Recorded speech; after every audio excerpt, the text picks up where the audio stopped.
Vida de vestibulando não é fácil. São milhares de coisas na sua cabeça. Preocupações com vestibular, Enem, trabalho, amigos e ainda tirar um tempo para o lazer.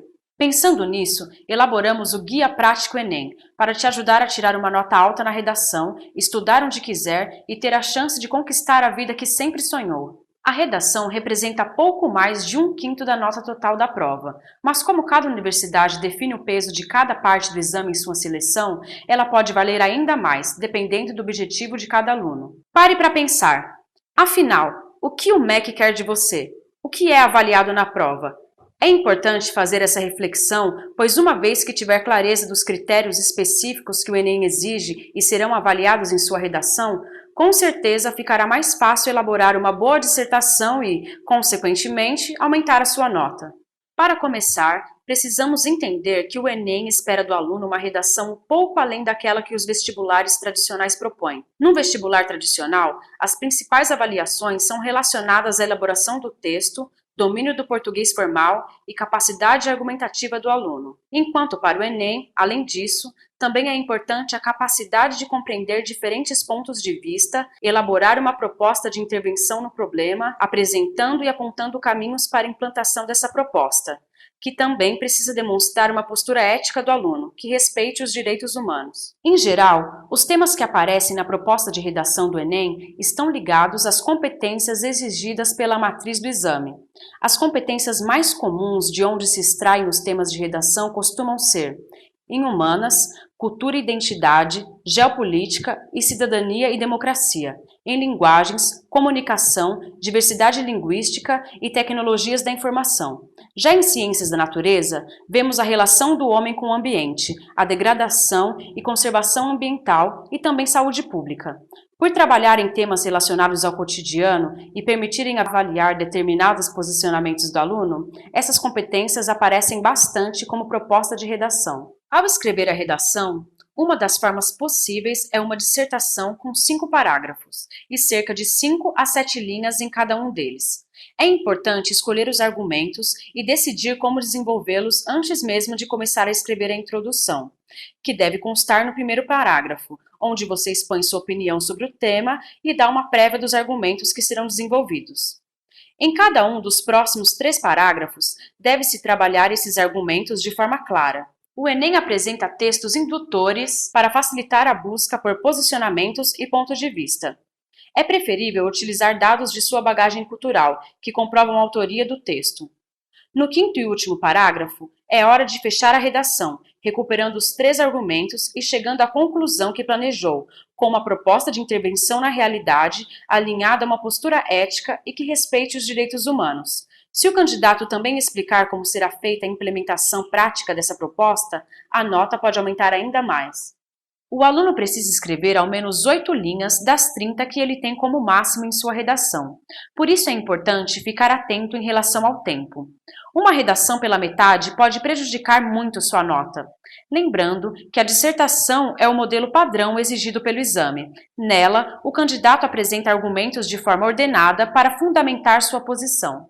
Uma administração especial do tempo no dia da redação é essencial, pois é muito difícil resolver todas as questões de linguagens e de matemática, passar tudo para o gabarito e ainda fazer a redação em 5 horas e meia de prova. Fazer uma boa redação demanda tempo.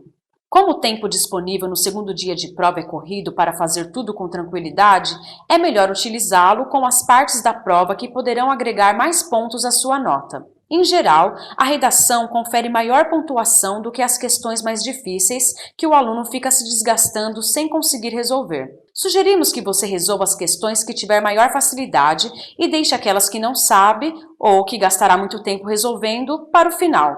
Desta forma, você conseguirá reservar ao menos 1 hora para a elaboração da redação e conseguirá fazer um bom texto.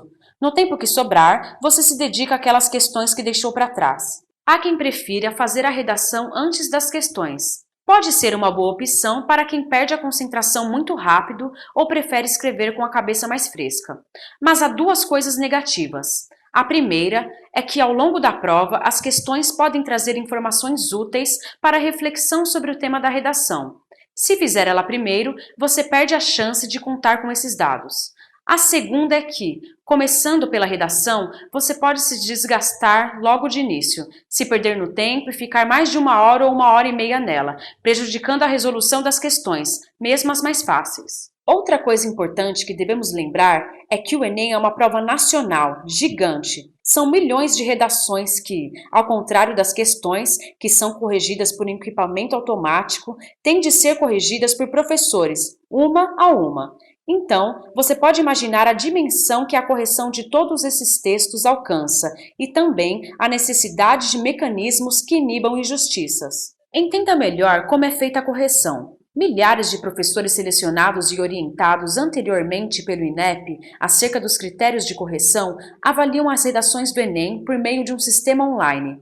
O professor não sabe quem é o aluno que escreveu o texto, e o aluno também nunca saberá quem foram os corretores. Mas corretores? No plural? Sim, no plural, pois são inicialmente 2 corretores que não se conhecem e não sabem a nota que o outro deu. Ambos realizam a correção por meio do sistema, e se não houver divergência entre as notas dadas pelos 2 professores, o próprio sistema faz a média aritmética, que é a soma das notas dos 2 corretores dividida por 2. Essa média será a nota final do aluno. Por divergência, entende-se uma diferença de mais de 100 pontos na nota total dada pelos 2 corretores ou uma diferença maior que 80 pontos em qualquer uma das 5 competências avaliadas. Para os casos em que houver essa divergência entre as notas dadas pelos 2 corretores, a redação vai para um terceiro avaliador e a média é calculada considerando as 2 notas mais próximas entre si.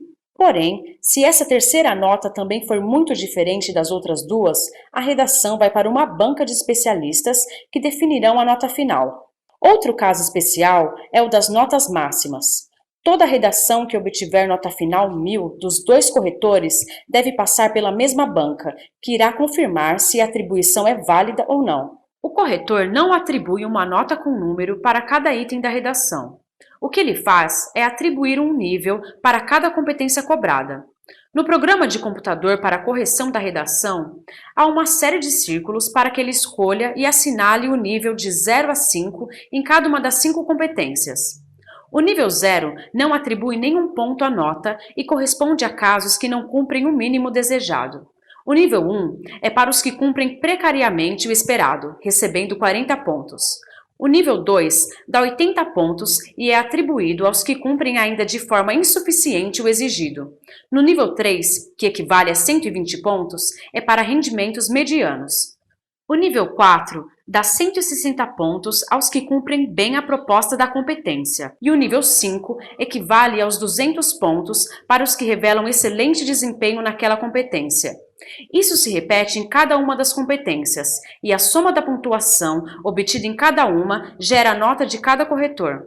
Entre as avaliações que o Enem se propõe a fazer está a análise da compreensão do aluno sobre o tema da proposta de redação, se ele consegue construir de forma evolutiva argumentos para sua tese, se ele consegue caracterizar a autoria para o seu texto e se ele consegue concluir o texto com uma proposta ética e inovadora de intervenção na situação-problema apresentada. Esse item é muito importante de ser observado, pois se a proposta de intervenção não for ética e alinhada com os direitos humanos, a redação pode ser zerada. Agora, que tal conhecer um pouco das 5 competências exigidas na redação? Na competência 1, o importante é demonstrar o domínio da norma padrão da língua escrita. Na competência 2, é necessário compreender a proposta de redação e aplicar conceitos das várias áreas de conhecimento para desenvolver o tema dentro dos limites estruturais do texto, dissertativo argumentativo em prosa. Já na competência 3, encontraremos a necessidade de selecionar, relacionar, organizar e interpretar informações, fatos, opiniões e argumentos em defesa de um ponto de vista. A competência 4 cobra a demonstração de conhecimento dos mecanismos linguísticos necessários para a construção da argumentação.